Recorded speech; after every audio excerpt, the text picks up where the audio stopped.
भक्तों के रक्षक भगवान। एक बार बादशाह अकबर ने अपने सेनापति को आज्ञा देकर कहा कि दक्षिण में एक राजा के साथ युद्ध करने आपको सेना सहित जाना है। सेनापति भगवान के अनन्य भक्त आत्मज्ञानी थे। वो सेनापति युद्ध में विजयी हुए। हारे हुए राजा को पता था कि सेनापति बड़े ही दयालु और नेक दिल वाले इंसान हैं। अतः उस राज्य के राजा ने सेनापति के पास संदेश भेजा कि अब लड़ाई समाप्त हो गई है, हम दोनों आपस में मित्रता कर ले तो बहुत ही सुंदर व अच्छा रहेगा। इसलिए आप बिना फौज के मेरे साथ भोजन निमंत्रण स्वीकार करें। सेनापति ने उस पराजित राजा का अनुग्रह स्वीकार कर लिया और निश्चित समय पर अकेले ही भोजन करने के लिए राज दरबार की ओर चल पड़े।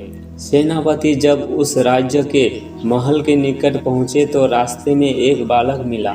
उस बालक ने सेनापति से कहा कि आप इस राजा के यहाँ भोजन पर मत जाइए। सेनापति ने उस बालक के शब्दों पर ध्यान ना दिया। वो बालक बार बार अपने शब्दों को दोहराता रहा। सेनापति ने कहा कि मैंने तो राजा को वचन दे दिया है, मैं तो अवश्य ही जाऊंगा।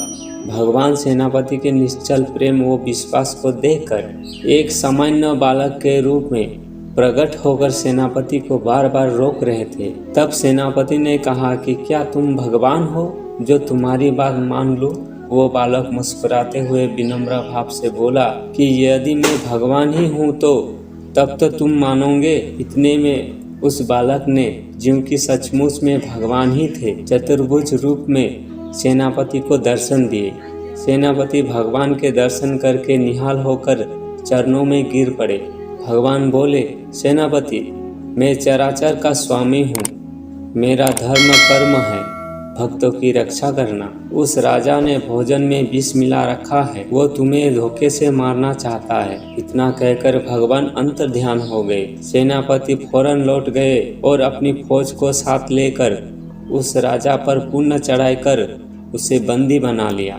बंदी बने राजा ने सेनापति से कहा कि आप मुझे जो सजा दे वो मुझे मंजूर है, पर आप यो बात बता दीजिए कि आपको यो कैसे पता चला कि भोजन में विष मिला है, जबकि यो बात मेरे सिवाय महल में किसी को भी नहीं मालूम थी, क्योंकि विष स्वयं मैंने अपने हाथों से मिलाया था। सेनापति ने राजा को सारा वृत्तांत कह सुनाया, जिसे सुनकर उस राजा के अंदर भी ईश्वर प्रेम प्रकट हो गया और वो भी भगवान का भक्त बन गया। इस प्रसंग का तात्पर्य यह है कि सेनापति को भगवान के प्रति श्रद्धा, निष्ठा, प्रेम व विश्वास था। वो हर समय उनके ध्यान, भजन, सुमिरन तथा साधना में रत रहते थे। जो ईश्वर चिंतन में लगा रहता है तो ईश्वर भी उसकी चिंता करते हैं। श्रद्धा एवं विश्वास के कारण ही सेनापति को भगवान ने समयप्य मुक्ति प्रदान की। इस संसार में पता नहीं किसे कब कहाँ किस स्वरूप में भगवान का दर्शन मिल जाए, परंतु यो तभी होगा जब हम प्रभु की भक्ति करेंगे। तभी संतों ने कहा, बड़े प्रेम से मिलना सबसे दुनिया में इंसान रे, ना जाने किस वेश में तुमको मिल जाए भगवान। जय श्री कृष्ण। राधे राधे।